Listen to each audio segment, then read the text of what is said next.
यो जुन अहिले भिडियोमा जुन दृश्य देखिरहनु भएको छ यो चाहिँ भवानीपुर वार्ड नम्बर 21 सिरसिया खोलाको काशी पुल नजिकको दृश्य हो।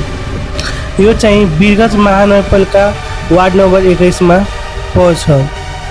यो जुन देखिरहनु भएको छ भिडियोमा यो चाहिँ छाया जुन हुन्छ यो खरानीहरू हुन्छ, खरानीहरू उडेर यस्तो उडिरहेको छ। यहाँ हेर्न सक्नुहुन्छ तपाईको प्रत्यक्ष रूपले।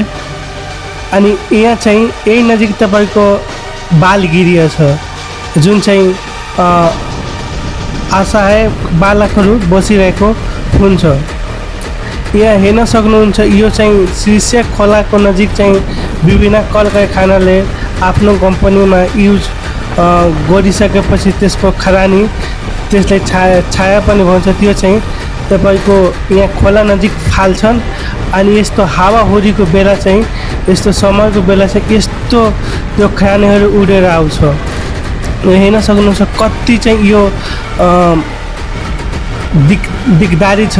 यहाँ हेर्न सक्नुहुन्छ तपाईको यस्तो खरानीहरू आइरहेको छ। यो खरानी तपाईको यहाँको बालगिरियामा नगएर यो खरानी तपाईको भवानीपुर गाउँमा पनि गाउँसम्म पनि यो खरानी गइरहेको हुन्छ हावाले उडाएर।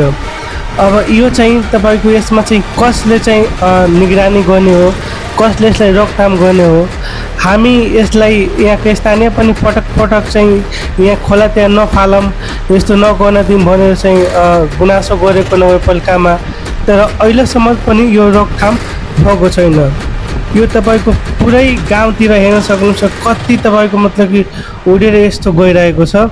हेर्न सक्नुहुन्छ तपाईको नन स्टप यस्तो सबै हावाहुरीमा यस्तो मिक्स भएर गइरहेको छ। यो एक किसिमको तपाईको हुन्छ नि मान्छे रोगलाई नै निम्ति आउनु जस्तो हो।